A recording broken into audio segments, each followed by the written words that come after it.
Salam sejahtera untuk seluruh umat Tuhan, anggota Gereja Masih Advent hari ke-7 di Jemaat Hausen, Negeri Belanda dan sekitarnya. Selamat sahabat, saudara-saudari, Shalom.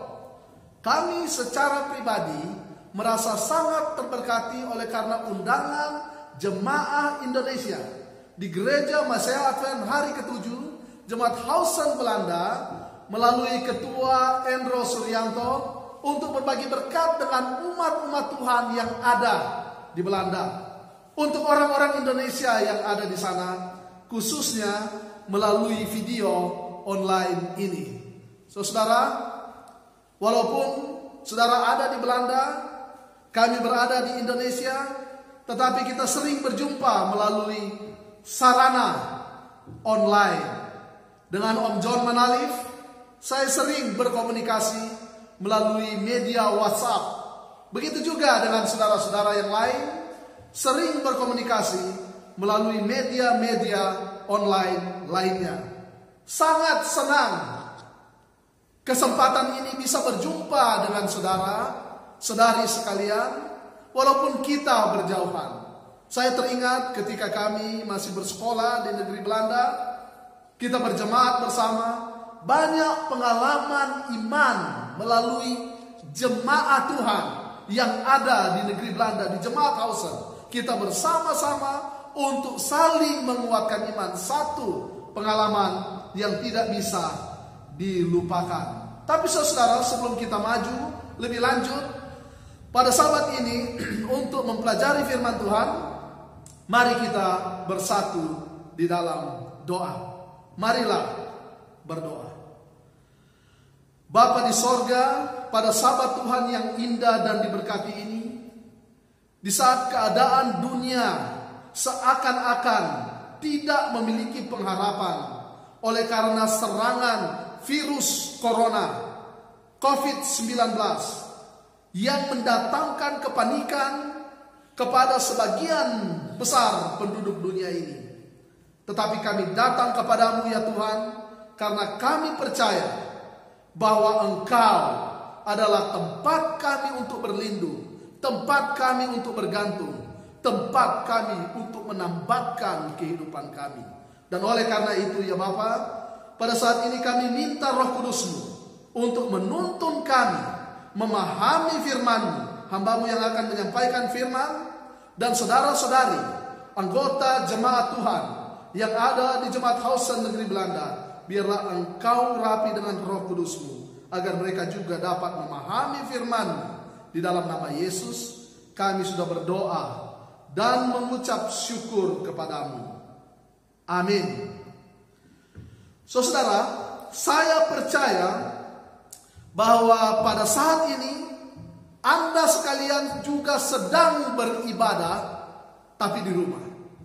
Saya percaya semua umat Advent yang ada di negeri Belanda, orang-orang Indonesia sedang mengikuti anjuran pemerintah negeri Belanda dalam rangka memutuskan rantai penyebaran virus corona COVID-19, yaitu virus yang sangat berbahaya ini, dengan cara tinggal di rumah.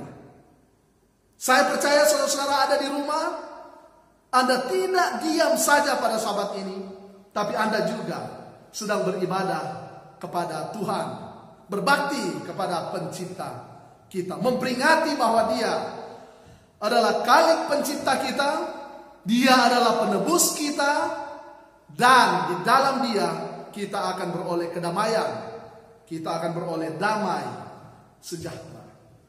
Seperti yang sudah kita ketahui bahwa Badan Kesehatan Dunia atau yang dikenal dengan singkatan WHO menyatakan bahwa virus corona bersifat zoonosis.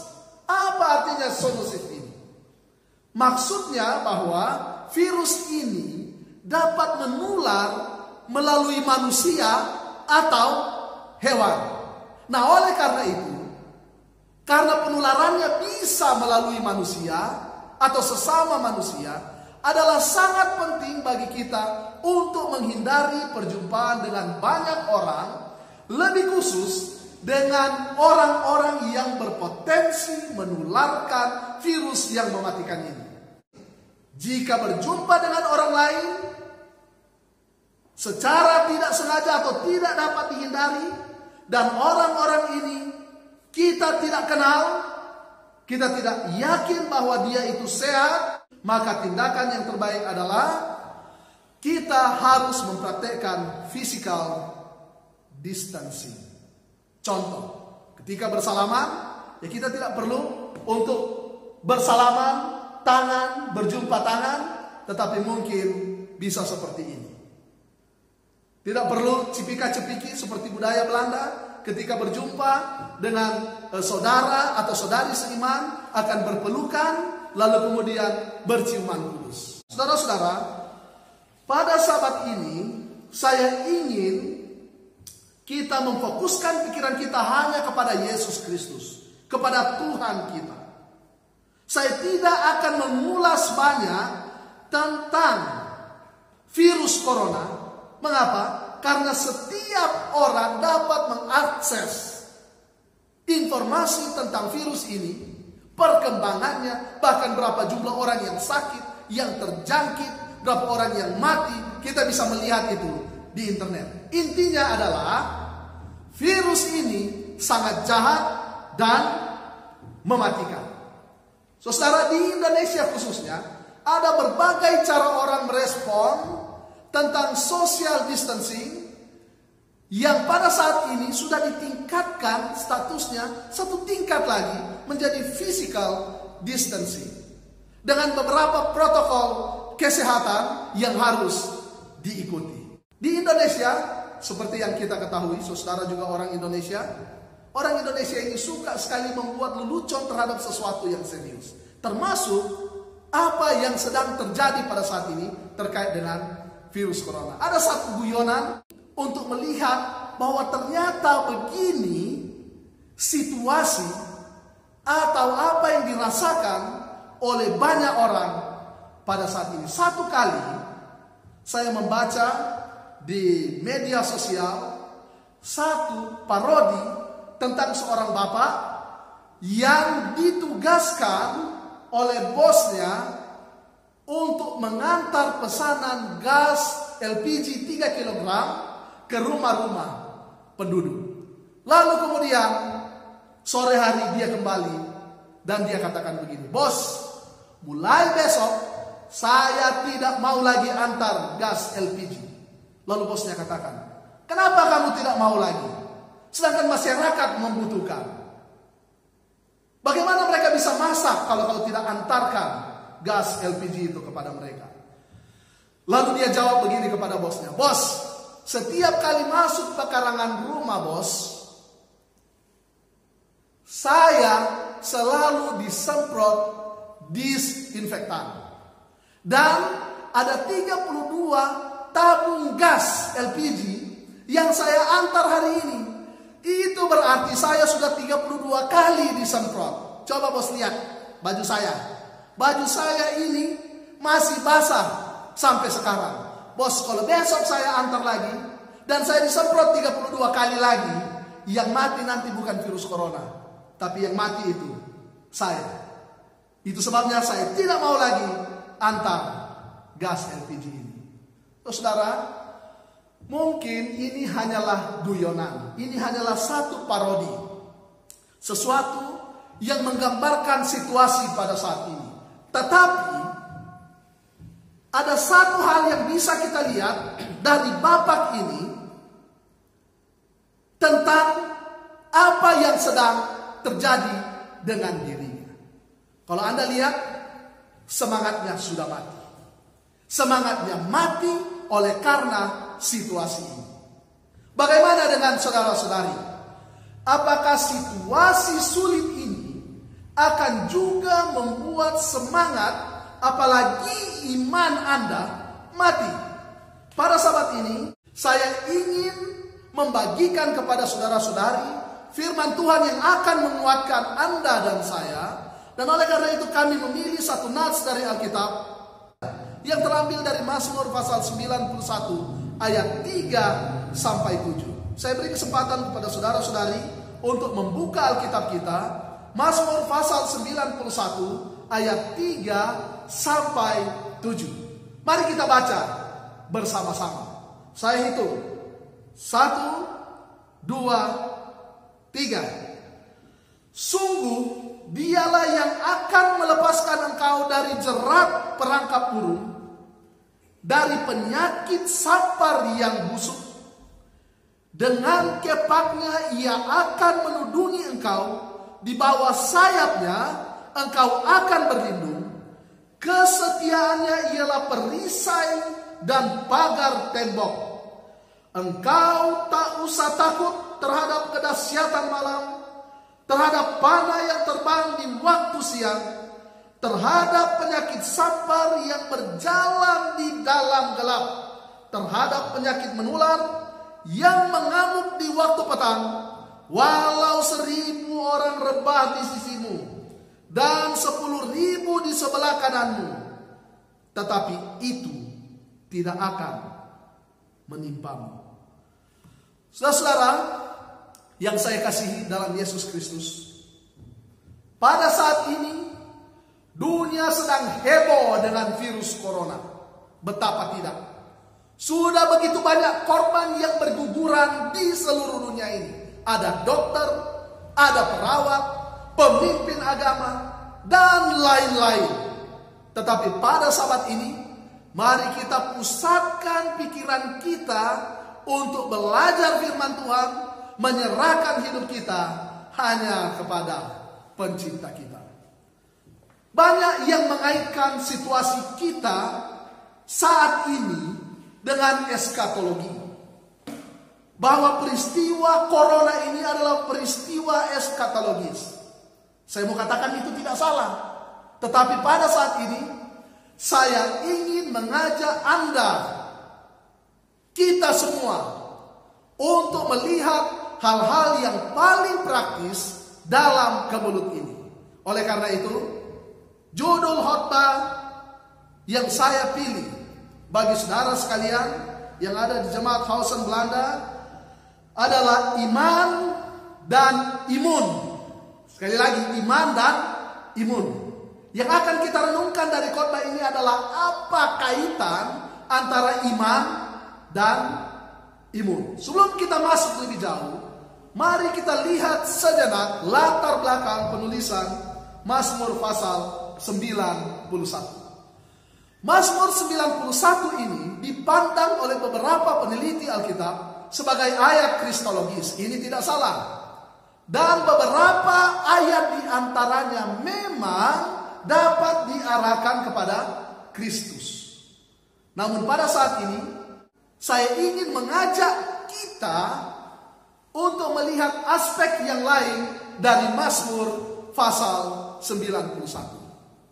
Para pakar Yahudi kuno, seperti yang tercatat di dalam buku Midras, mengatakan bahwa Mazmur 91 ini ditulis oleh Nabi Musa pada waktu pembangunan Ka'bah di padang gurun telah selesai dan didirikan.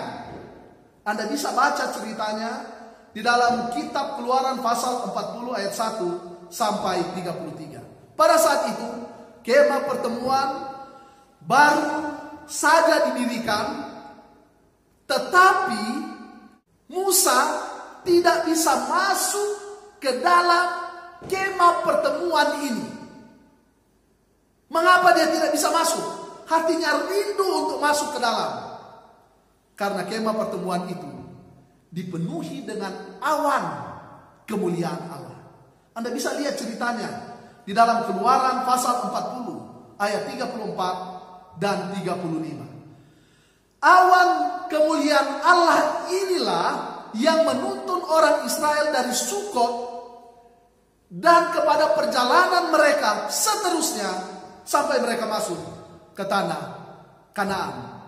Awan ini atau tentang awan yang ajaib ini, Anda bisa melihatnya di dalam Keluaran pasal 13 ayat 20 sampai 22, Keluaran 14 ayat 19 dan 20, juga ayat 24, Keluaran pasal 19 ayat 9 dan Keluaran pasal 24 ayat 15 sampai ayat 18 dan juga Keluaran pasal 40 ayat 36 sampai 38. Sangat mungkin sekali ketika Musa melihat kemuliaan Allah itu, dia merenungkan kembali kedahsyatan kuasa Allah. Dia tidak bisa masuk ke dalam kemah pertemuan ini. Hatinya rindu, tapi dia tidak bisa masuk ke dalamnya. Dan dia teringat kuasa Allah yang telah menyertai umatnya di tepi laut Teberau.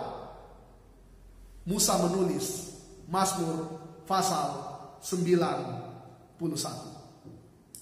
Menurut komentar Midrash, malapetaka yang dimaksud dalam Mazmur 91 ayat 5 sampai 7 adalah teror, panah, wabah penyakit, atau bala sampar dan penghancuran.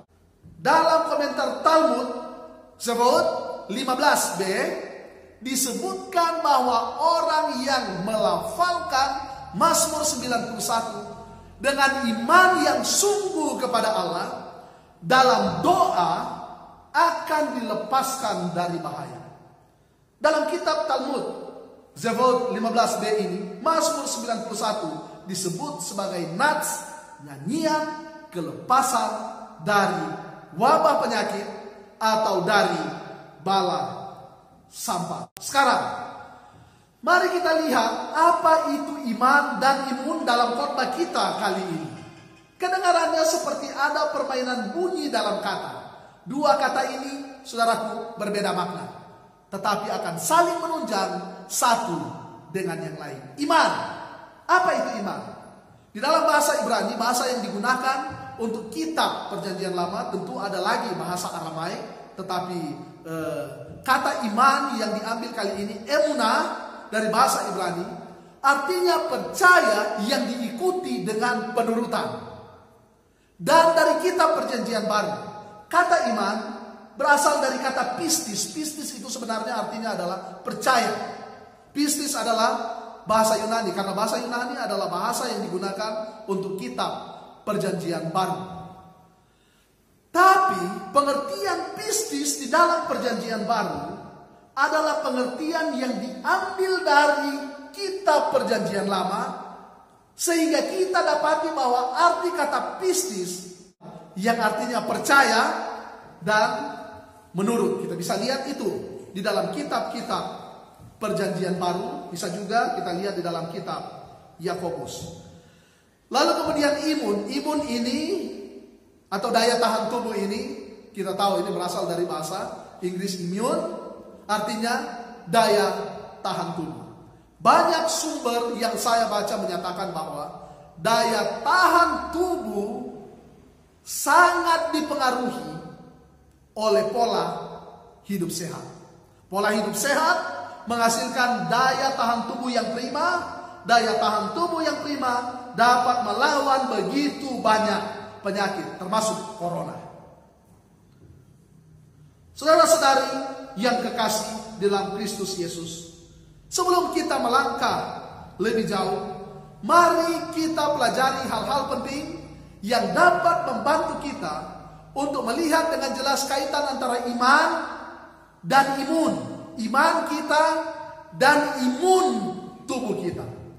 Nats inti kita sahabat ini, saya mau katakan saudara, sangat menantang. Mari kita simak frasa yang berbunyi, engkau tak usah takut, di ayat 5. Tidak takut saat virus corona COVID-19 mengancam, saat keuangan keluarga menipis karena tidak dapat mencari nafkah dengan normal, tidak takut. Saudara, kata kerja Ibrani yare yang artinya takut di dalam bahasa Indonesia, dengan aspek imperfect dalam kategori kal, orang kedua maskulin tunggal, membentuk kata tira, memunculkan kata engkau. Dan kata engkau ini adalah kata ganti atau pronoun orang kedua maskulin tunggal. Bentuk gramatika kal imperfect dalam bahasa Ibrani Perjanjian Lama menunjukkan bahwa satu tindakan itu belum selesai atau incomplete, baik pada masa lampau atau past, masa sekarang atau present, atau masa yang akan datang, future, artinya belum selesai. Dan kekuatan dari struktur frasa ini, kata kerja Ibrani yare, yang telah menghasilkan kata tira dalam bentuk kal imperfect orang kedua maskulin tunggal itu, membentuk pengertian atau mood imperatif atau perintah. Jadi frasa atau anak kalimat engkau tak usah takut adalah satu perintah yang tidak usah, yang mencakup waktu lampau, waktu sekarang, dan waktu yang akan datang. Dan ini, saudara-saudari, adalah perintah. Jadi engkau tidak usah takut adalah perintah. Namun, saudara mungkin bertanya, siapa yang dimaksud dengan engkau di sini? Saudaraku, menurut komentar dari The Seventh Day Adventist Bible Commentary untuk Mazmur pasal 91, yang dimaksud dengan engkau di sini adalah semua orang yang melewati masa kesukaran dan lebih khusus bagi umat pemelihara hukum Allah. Kita bisa lihat itu di dalam Testimoni jilid 8 halaman 120. Dan mereka yang akan mengalami masa kesukaran dan bahaya pada hari-hari terakhir.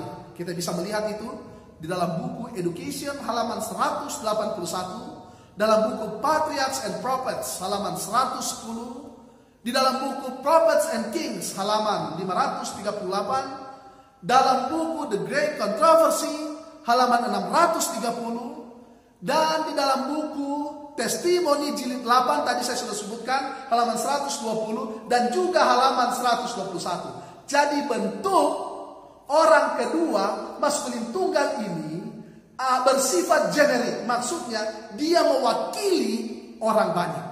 Jadi siapa engkau itu? Semua yang sudah disebutkan tadi. Siapa mereka? Yang melewati masa kesukaran dan lebih khusus bagi umat pemelihara hukum Allah. Siapa lagi?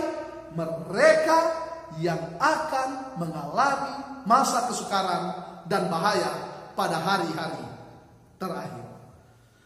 Berdasarkan pemahaman ini, yang dirujuk oleh kata ganti pronoun orang kedua maskulin tunggal engkau ini adalah semua orang, sekali lagi semua orang, lebih khusus semua umat Tuhan yang sedang mengalami masa sukar.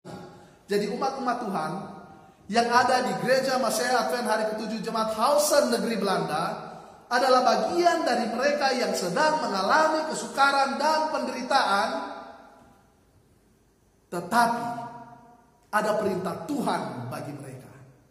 Ada perintah pencipta bagi mereka. Apa perintahnya? Tak usah takut atau jangan takut. Sekarang, tak usah takut terhadap apa? Cakupan perintah jangan takut ini, saudara, bersifat sangat komprehensif atau luas. Mazmur 91 ayat 3-7 katakan umat Tuhan jangan atau tidak usah takut terhadap. Kalau kita lihat di dalam ayat 3 disebutkan begini. Terhadap penangkap burung. Kenapa Musa katakan Tidak usah takut terhadap penangkap burung. Sangat mungkin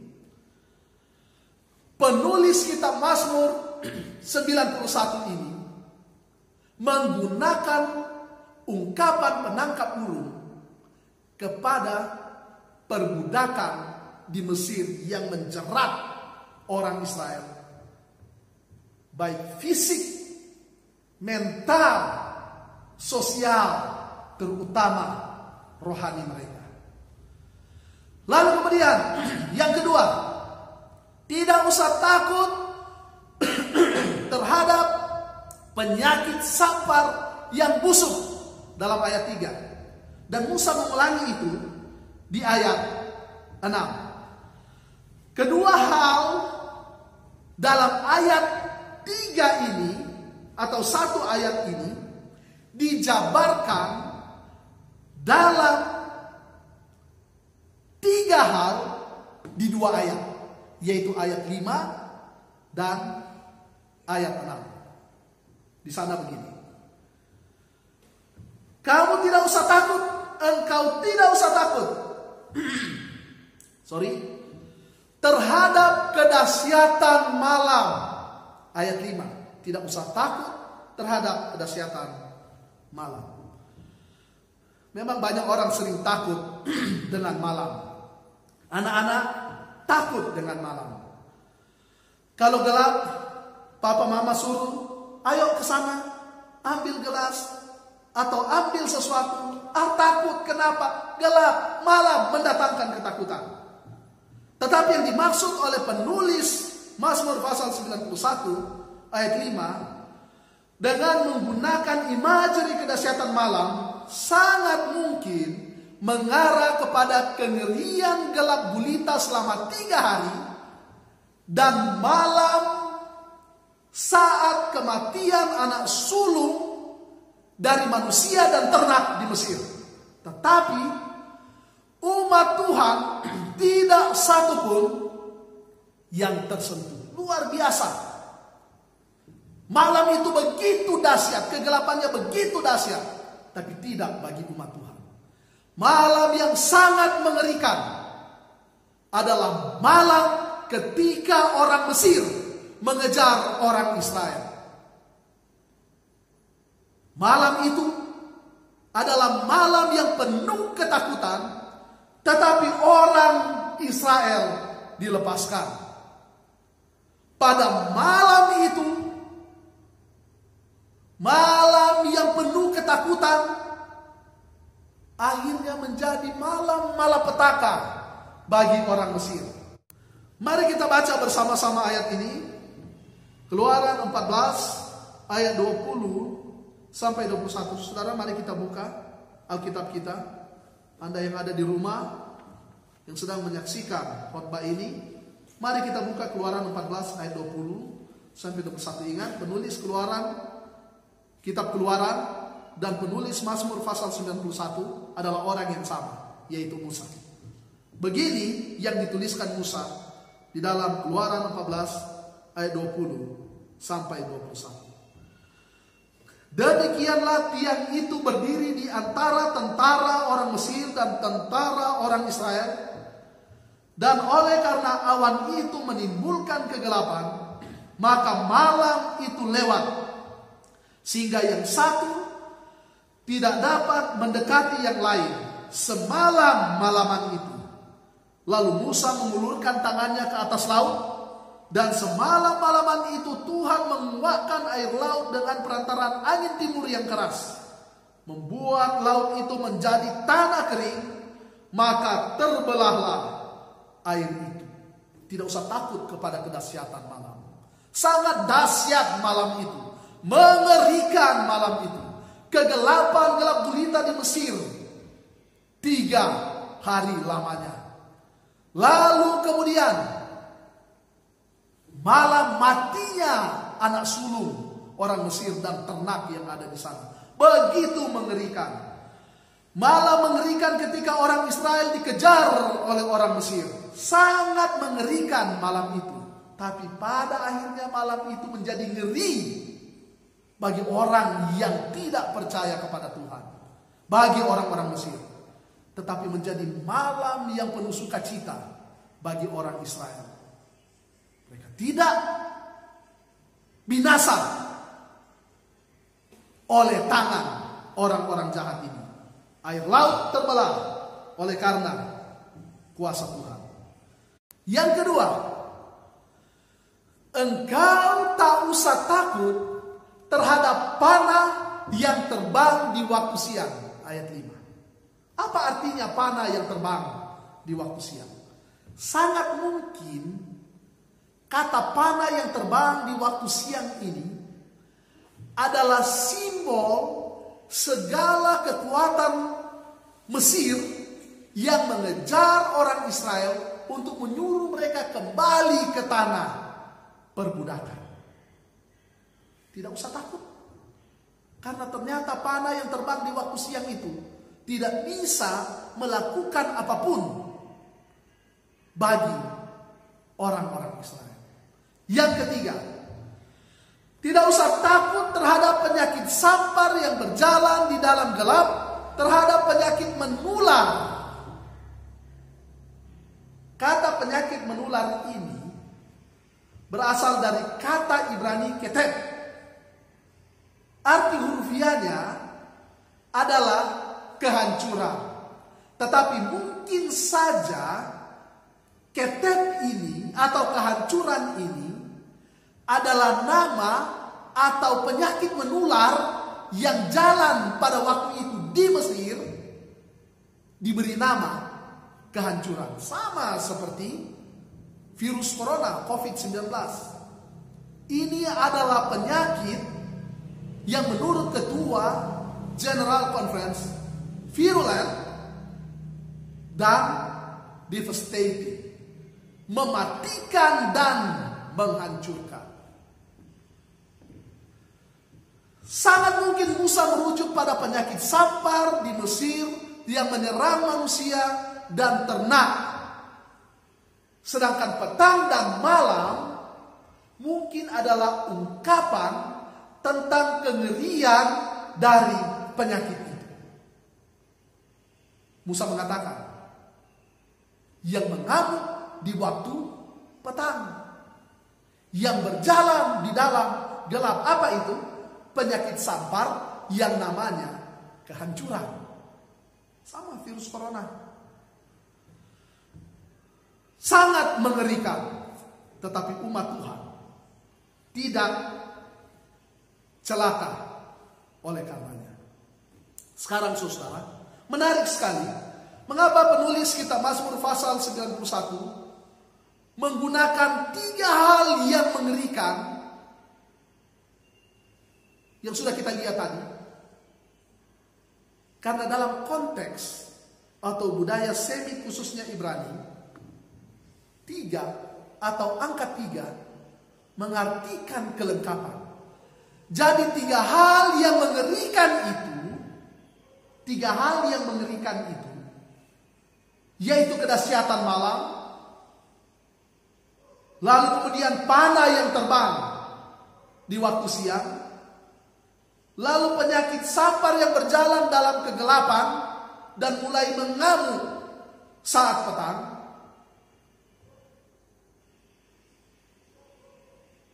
adalah 3 hal yang melambangkan kesukaran yang sifatnya komprehensif, atau seluruh kesukaran yang mendatangkan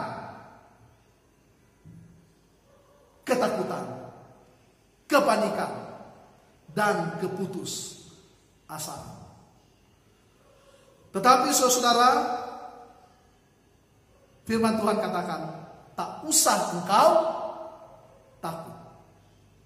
Jangan takut terhadap dunia dan segala kesukaran yang ada di dalamnya. Saudara, kata takut di Alkitab King James Version contohnya terdapat sekurang-kurangnya 500 kali. Dan ungkapan untuk jangan takut atau jangan khawatir Karena Tuhan berkuasa. Terdapat sekurang-kurangnya 103 kali di dalam Alkitab King James Version. Jika ada yang kita sebagai umat Tuhan harus takuti, maka yang harus kita takuti itu hanya satu, saudara-saudara, yaitu Khalik pencipta kita. Seperti yang diberitakan oleh malaikat pertama dari 3 malaikat dalam Wahyu pasal 14 ayat 6 sampai ayat 13. Mari kita baca bersama-sama ayat 7. Disebutkan begini. Sekali lagi, Wahyu pasal 14 ayat 7. Dan ia, siapa ia ini?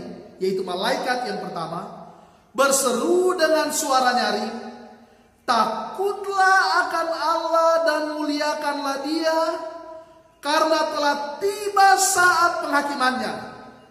Dan sembahlah Dia yang telah menjadikan langit dan bumi dan laut dan semua mata air. Takut kepada Allah, saudara, artinya bahwa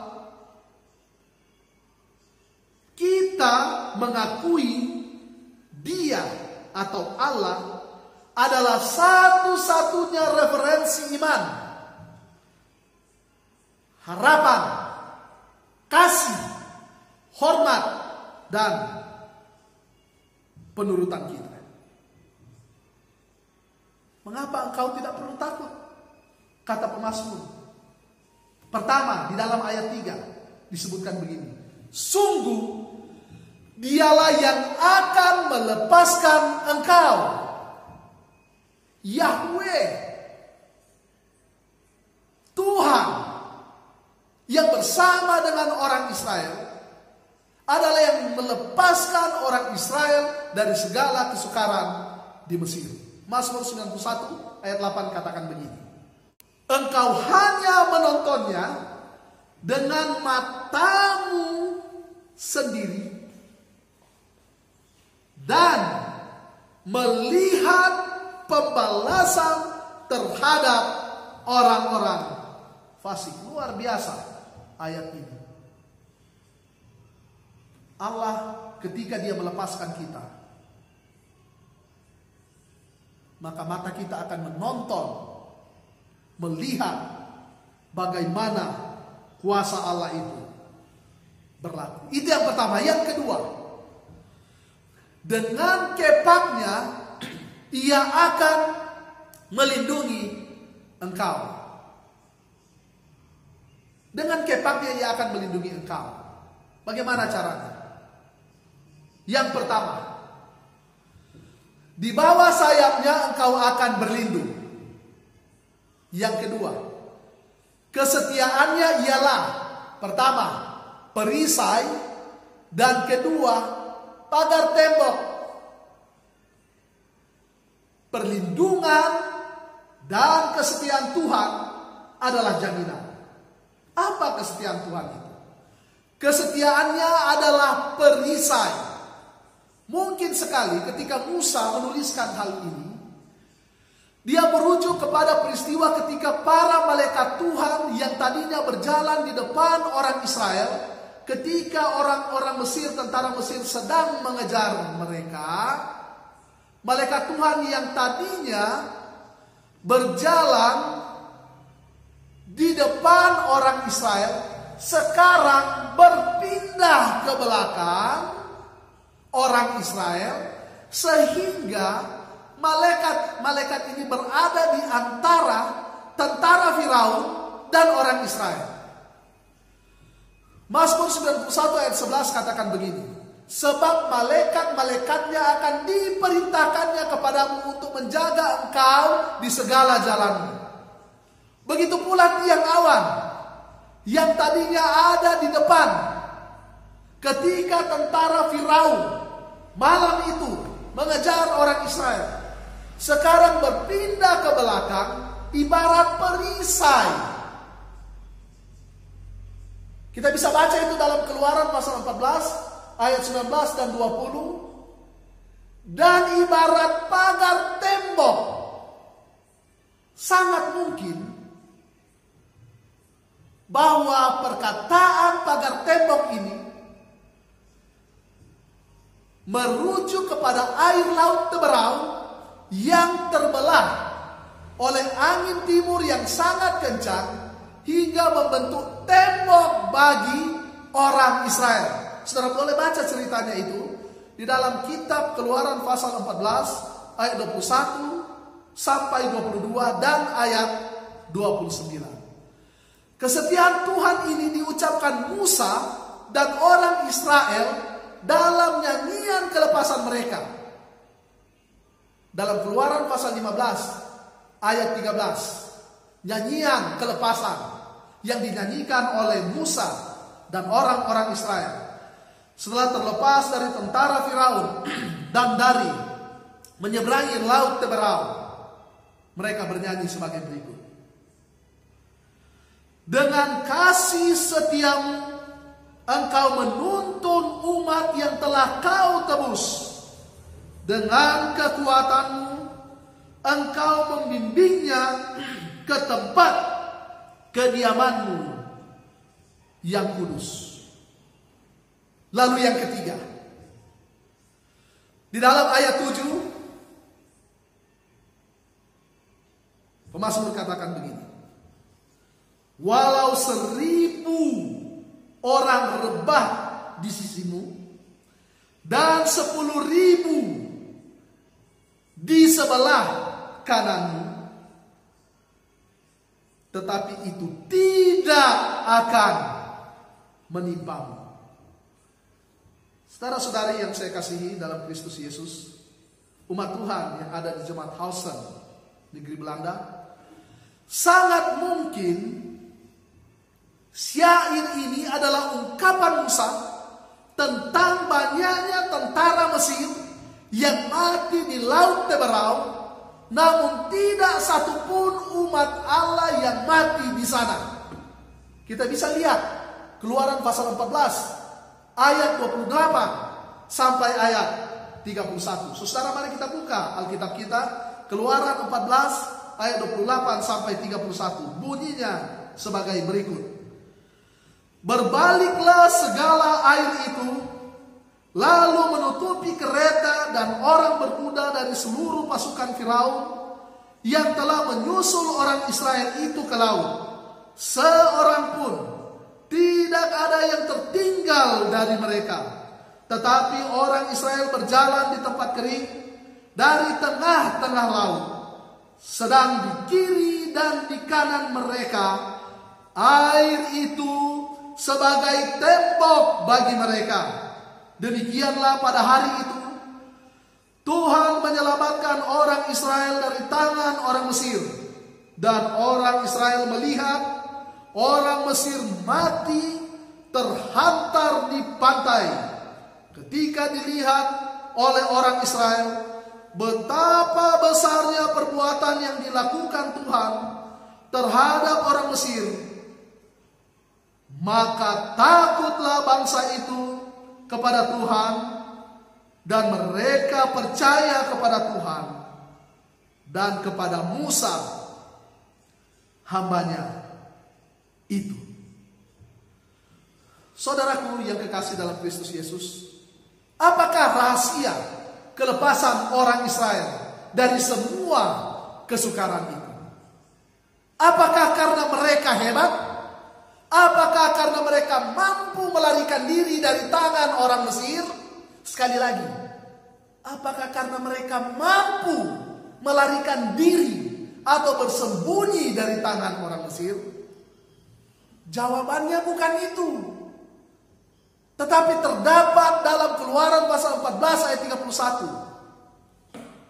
Mari kita baca bersama-sama. Mengapa sampai mereka bisa terlepas dari kesukaran itu?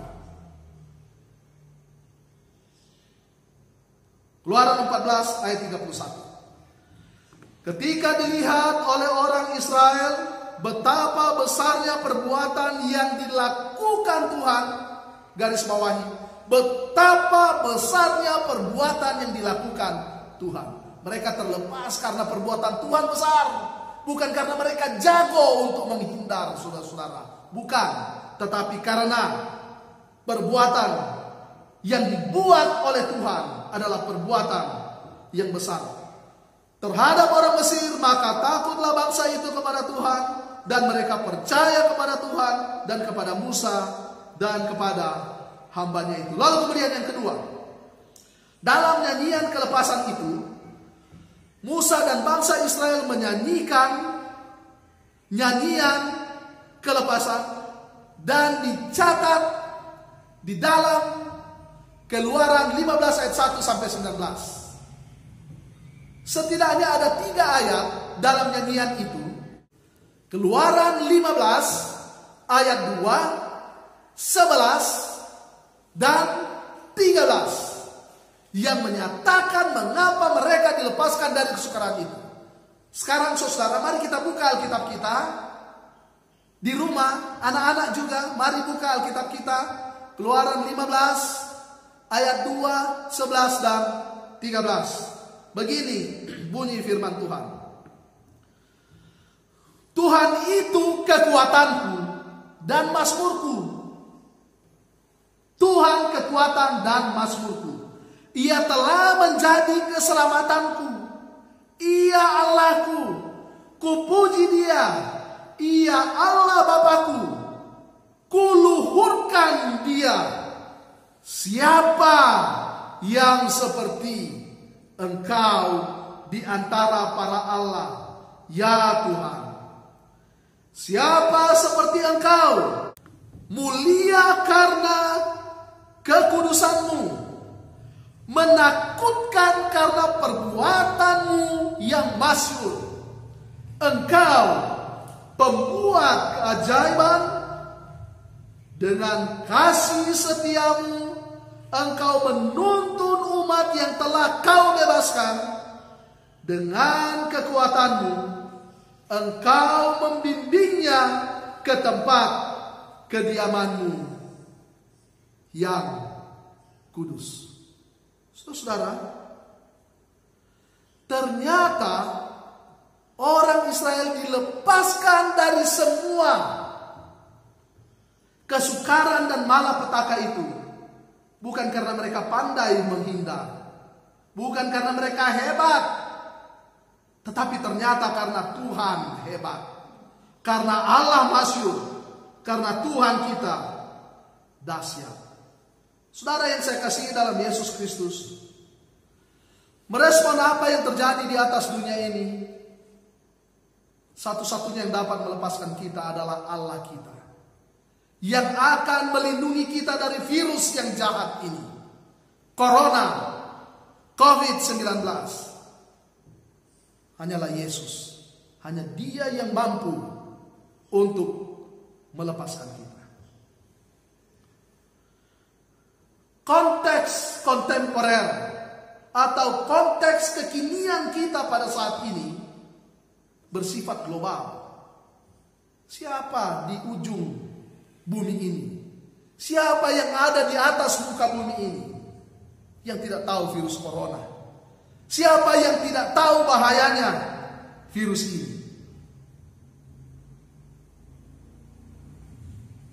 Virus ini hebat, dahsyat, tapi Tuhan jauh lebih dahsyat. Saudara, saya membaca banyak artikel kesehatan. Oleh karena tinggal di rumah, saya punya banyak waktu untuk mempelajari hal-hal terkait dengan virus corona. Dan saya dapati salah satu cara untuk melawan virus corona ini adalah imunitas tubuh kita. Imun kita. Imun, daya tahan tubuh kita. Sekarang, apakah iman dapat meningkatkan imun? Judul khotbah kita, iman dan imun. Apakah iman dapat meningkatkan imun? Karena imun, saudara, imun akan membantu kita melawan virus corona. Saudara-saudariku yang saya kasihi dalam Yesus Kristus, saat ini pergumulan kita sebagai orang Advent sama seperti pergumulan orang lain yang ada di seluruh dunia. Sama pergumulan kita pada saat ini. Isunya isu global.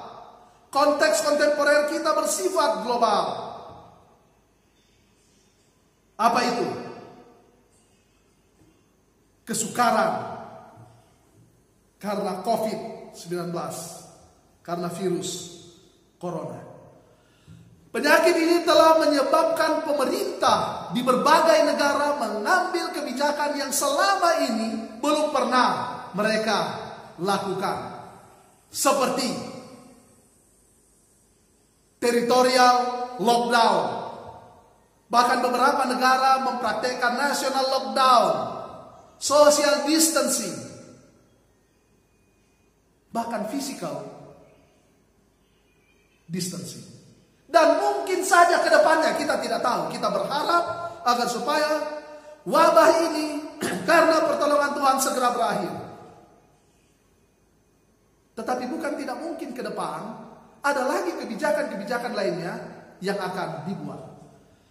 Virus corona ini telah menyebabkan ekonomi terpuruk. Gedung-gedung sekolah ditutup. Yang ditutup gedung sekolahnya, tapi proses belajarnya jalan terus menggunakan sistem online. Gedung-gedung gereja ditutup, tapi saudara, gedungnya yang ditutup, gereja itu tidak pernah ditutup. Gereja berasal dari kata eklesia. Ek dan kaleo. Ek luar, kaleo panggil. Itu bahasa Yunani untuk gereja. Artinya mereka yang dipanggil keluar. Kalau begitu orangnya, gedungnya boleh ditutup, tapi orangnya tidak. Terbukti saudara sekarang sedang mendengarkan dan mempelajari firman Tuhan pada saat ini. Gedung gereja ditutup. Acara-acara, perjalanan-perjalanan, kegiatan-kegiatan bakti sosial dan lain-lain ditunda, bahkan dibatalkan. Ketakutan dan kepanikan menyelimuti dunia. Saudara, sebagai manusia tentu ada rasa khawatir. Tapi apakah rasa khawatirmu akan lebih besar daripada Tuhanmu? Tuhan kita besar, saudara. Jangan pernah ragukan Dia. Apakah kita sebagai orang Advent juga harus ketakutan dan panik? Kalau tidak, siapa yang akan melindungi kita? Kalau kita tidak perlu takut, tidak perlu panik, pertanyaannya, siapa kalau begitu yang akan melindungi kita? Banyak orang yang ada di dalam rumah dan berpikir bahwa rumah itu adalah tempat perlindungannya yang sejati. Ada orang yang berharap masker wajahnya akan menjadi perlindungannya yang sejati. Ada yang berpikir bahwa cairan disinfektan itu adalah yang akan melindunginya. Ada yang berpikir bahwa pola hidup sehat itulah yang akan melindunginya, dan lain-lain. Saudara-saudara, semua itu tidak bisa melindungi kita. Yang akan melindungi kita adalah Tuhan. Semua yang saya sebutkan tadi adalah alat Tuhan yang Allah gunakan agar supaya kita terhindar dari bahaya virus corona. Satu-satunya yang dapat melindungi kita adalah Tuhan pencipta kita. Dan Tuhan adalah perlindungan yang kokoh. Saudaraku, ini pasti. Jangan ragukan. Dia memberikan kepada kita damai sejahtera, gantinya kepanikan. Yesaya pasal 26 ayat 3 berkata, yang hatinya teguh kau jagai dengan damai sejahtera, sebab kepada mula ia percaya. Suatu janji yang menakjubkan. Jika kita percaya kepada Allah, Dia akan memberikan kita kekuatan untuk melewati masa yang sukar ini. Dia, Allah kita, Dia memberikan kepada kita roh keberanian. Di dalam 2 Timotius pasal 1 ayat 7 disebutkan, sebab Allah memberikan kepada kita bukan roh ketakutan. Banyak orang di sekitar kita yang gugup, takut, dan panik. Tetapi Allah tidak memberikan kepada kita roh ketakutan itu. Dalam 2 Timotius 1 ayat 7 disebutkan di sana apa yang Dia berikan kepada kita. Yang Dia berikan kepada kita adalah roh yang membangkitkan kekuatan. Kekuatan ini berasal dari Allah, jadi tidak perlu diragukan kekuatannya. Lalu Dia memberikan kepada kita kasih, yaitu kasih dari surga. Saudara, dalam 2 Timotius 1 ayat 7, bagian akhir untuk Alkitab King James Version, ada satu lagi hal menarik yang Allah berikan kepada kita. Yaitu apa, saudara? Yaitu pikiran yang sehat. Luar biasa, pikiran yang sehat.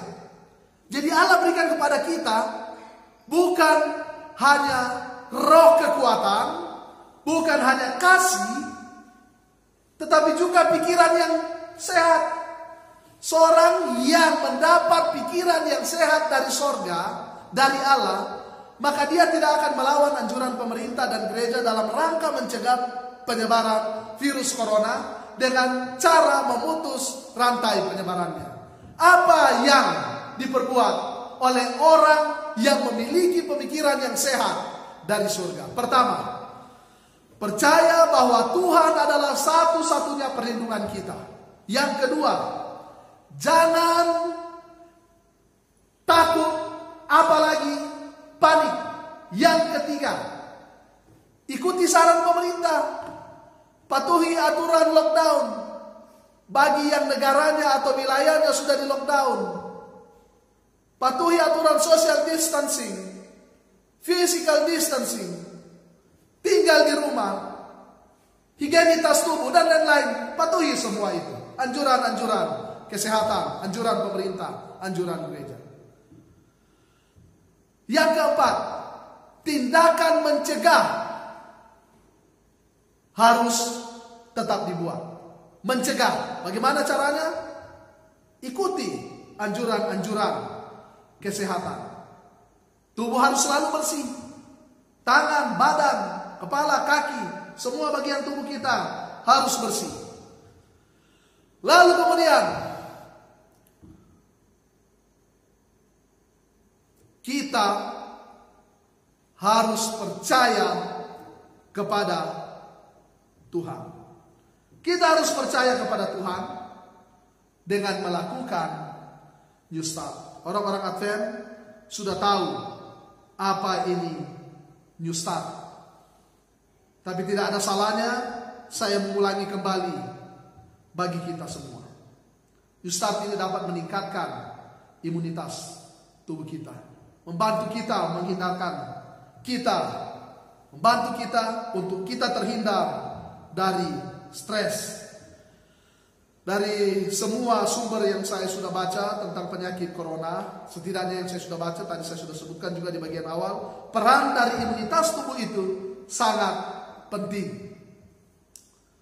Dan untuk memiliki imunitas tubuh yang baik, kita tidak boleh stres, saudara. Jadi takut dan panik sebenarnya membuat kita gampang terserang virus corona.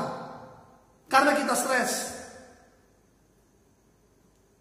Karena stres menurunkan imunitas tubuh.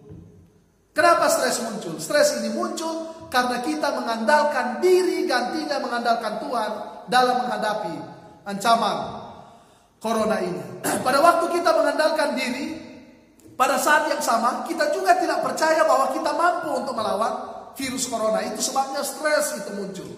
Dan stres ini menurunkan imunitas tubuh. Sedangkan iman, saudara, meningkatkan imunitas tubuh kita meningkat karena iman. Mengapa? Karena iman, kita percaya Yesus berkuasa, mampu melepaskan kita, ada damai sejahtera di dalam hati kita, maka stres hilang. New start. Mari kita lakukan new start. Kita sudah tahu nutrisi. Makan makanan yang sehat, berimbang, makanan yang kaya nutrisi dan unsur-unsur yang dapat meningkatkan imunitas tubuh. Buah-buahan, sayur-sayuran, biji-bijian, dan makanan berbasis tumbuhan yang kaya serat dan nutrisi akan sangat baik dalam meningkatkan imunitas tubuh kita. Lalu kemudian exercise, olahraga yang tepat. Dalam kondisi seperti ini tentu berolahraga di seputar halaman adalah pilihan yang baik, bukan di tempat umum. Ini juga dapat meningkatkan imunitas tubuh kita. Lalu water, air minum harus air yang asli, air yang bersih, air yang segar. Sekurangnya 2 liter setiap hari. Anda haus atau tidak haus? 2 liter setiap hari. Kalau aktivitas Anda melebihi kesanggupan 2 liter air per hari untuk memenuhi kebutuhan air dalam tubuh saudara, tentu saudara harus minum lebih dari 2 liter. Ini akan membantu untuk meningkatkan imunitas tubuh kita. Sunshine, sinar matahari penting untuk tubuh kita. Upayakan agar kita mendapat sinar matahari pagi atau sore hari. Tentu ini akan membantu meningkatkan imunitas tubuh kita. Temperance atau pertarakan ini penting. Kalau di negeri Belanda banyak yang bertarak. Om John Manalif bertarak, saudara Endro, Meli, Nova, Julian, Om Yanus, Tante Betty, semua bertarak. Yang lain bertarak tidak makan daging, yang lain bertarak tidak makan tulang. Saudara, pertarakan ini penting. Tidak minum minuman keras, tidak menggunakan tembakau, tidak minum teh, tidak minum kopi. Kalau di Belanda semua tidak minum teh, tidak minum kopi. Maksudnya semua yang lain. Yang lain mungkin masih ada yang minum teh dan kopi. Obat-obat terlarang. Bertarak dari makan daging. Dan memiliki pengendalian diri yang baik karena tuntunan Roh Kudus. Ini dapat meningkatkan imunitas tubuh kita. Air, udara. Menghirup udara segar di alam terbuka atau dalam situasi ini lebih baik kita menghirup udara segar di pekarangan rumah. Ini adalah bagian penting dalam meningkatkan imunitas tubuh kita. Jangan hirup udara palsu. Contoh udara palsu adalah rokok. Itu adalah udara palsu yang membawa banyak racun untuk menghancurkan imunitas tubuh kita. Lalu kemudian rest, istirahat. Ini sangat penting dalam mengembalikan stamina tubuh.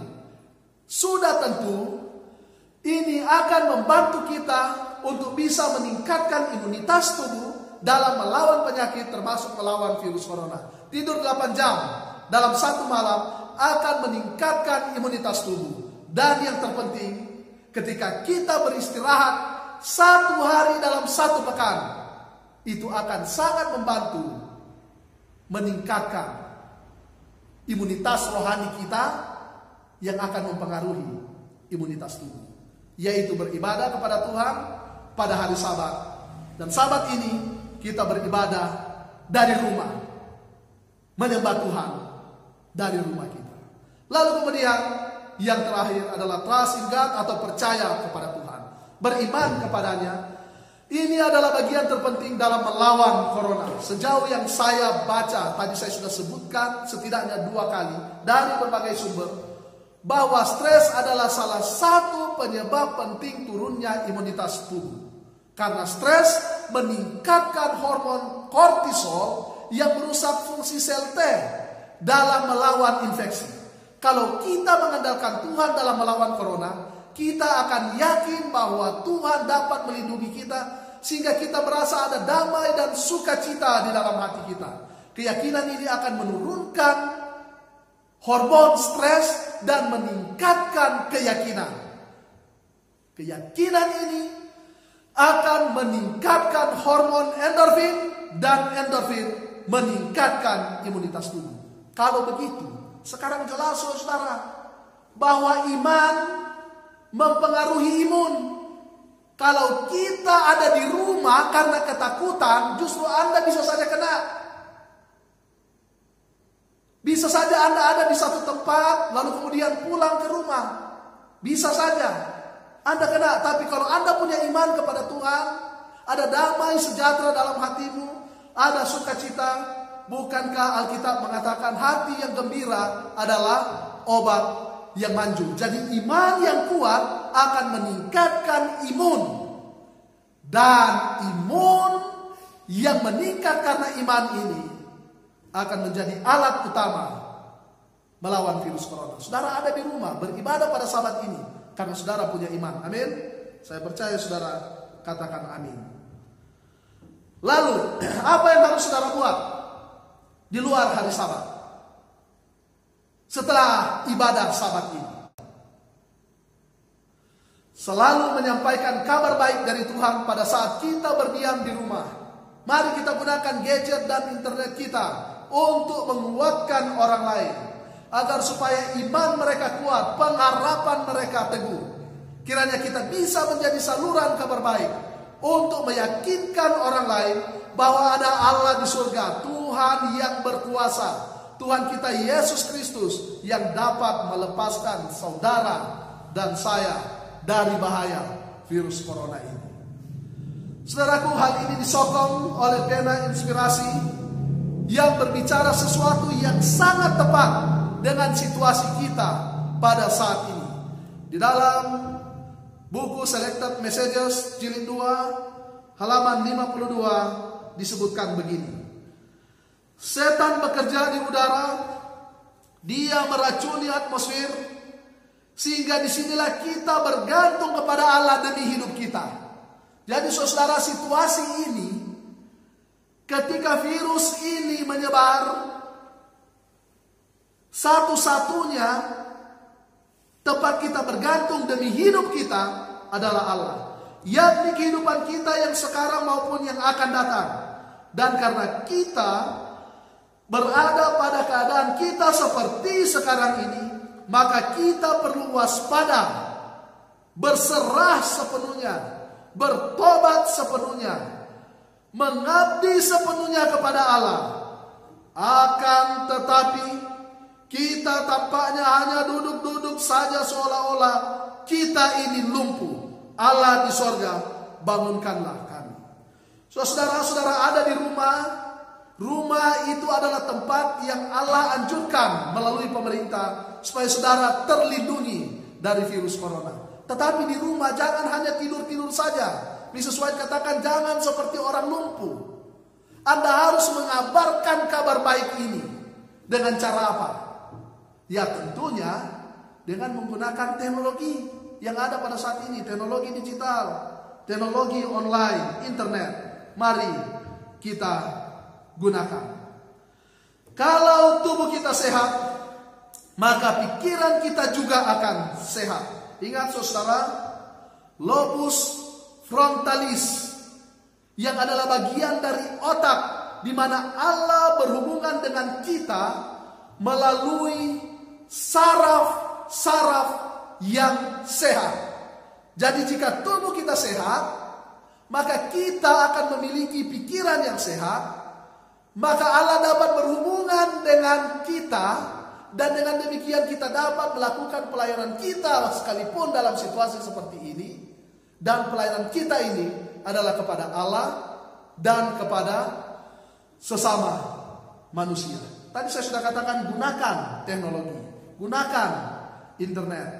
Di Indonesia kita berterima kasih kepada pemerintah karena semua rakyat Indonesia mendapat subsidi paling kurang 30 GB internet gratis dari Telkomsel. Ini luar biasa. Dapat kita gunakan untuk memberikan kekuatan kepada orang-orang lain sehingga mereka pun akan percaya bahwa Tuhan sanggup untuk melindungi mereka. Oleh karena itu, betapa pentingnya mempertahankan tubuh kita sehat agar pikiran kita juga sehat. Tubuh kita akan sehat kalau imun kita baik, dan imun yang baik muncul karena kita memiliki iman yang teguh kepada Allah Tuhan kita yang perkasa, sumber kasih karunia dan damai sejahtera. Iman meningkatkan imun. Ini terjadi jika kita merasa damai dan aman. Keadaan damai dan aman ini, saudara, hanya bisa didapatkan dalam Kristus. Firman Tuhan berkata, hendaklah damai sejahtera Kristus memerintah dalam hatimu, karena untuk itulah kamu telah dipanggil menjadi satu tubuh, dan bersyukurlah. Kolose pasal 3 ayat 15. Jadi saudara, apa yang kita dapat di sini?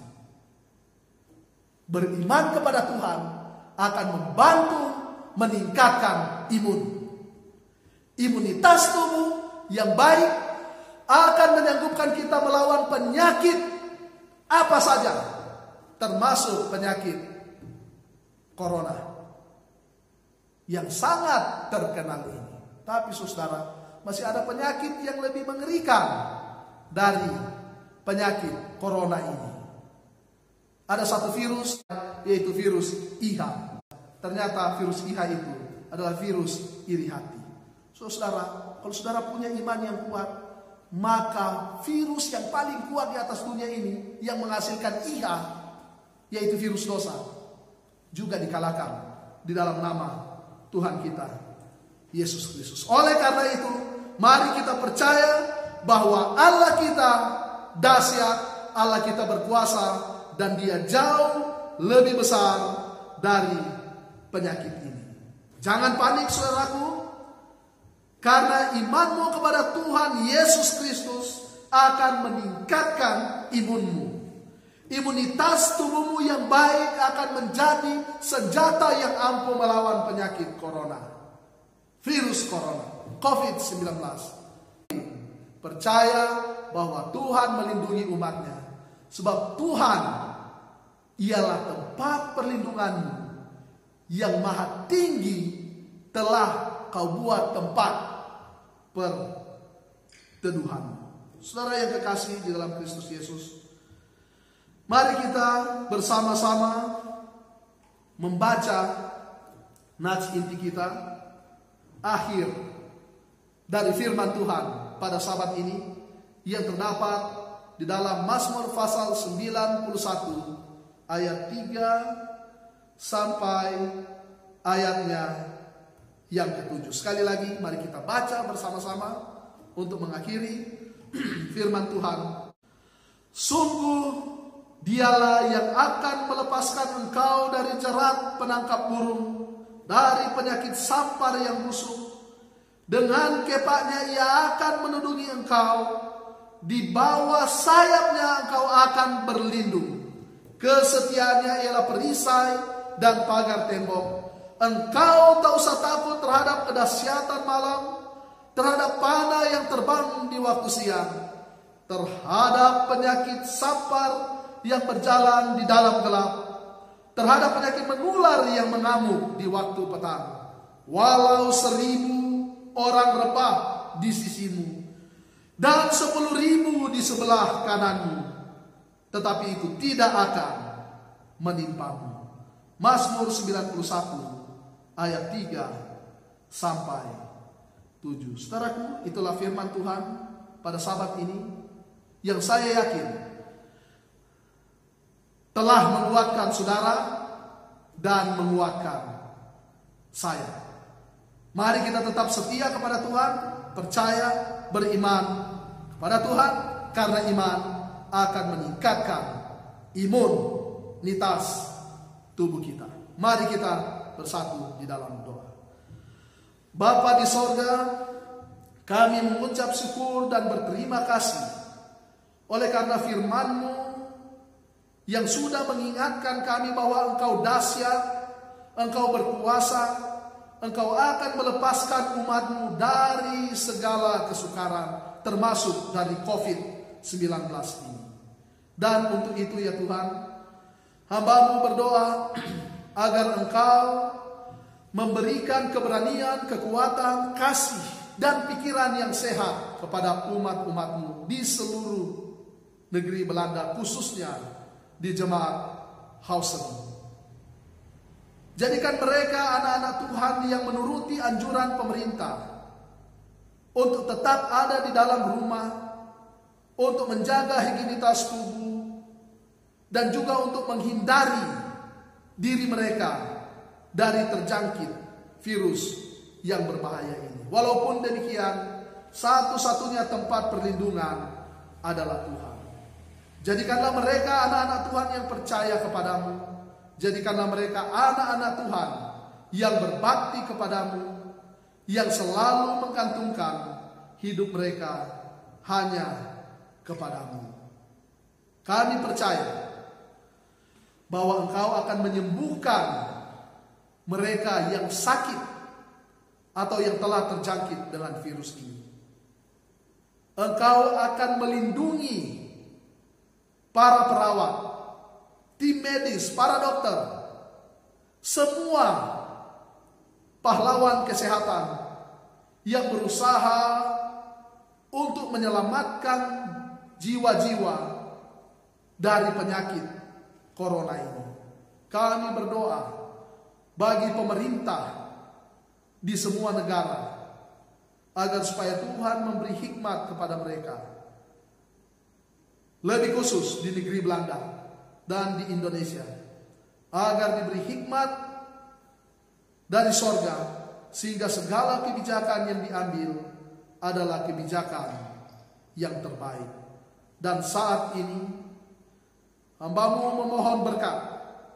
Biarlah Engkau selalu memberkati dan melindungi umat-umat-Mu di Jemaat Hausen.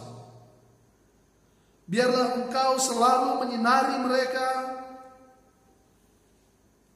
dengan sinar kemuliaan-Mu, sehingga mereka beroleh kasih karunia-Mu. Dan biarlah wajah-Mu yang penuh kasih selalu Engkau hadapkan kepada jemaat-Mu ini, sehingga ketika mereka memandang kepada wajah-Mu itu, mereka beroleh damai sejahtera-Mu.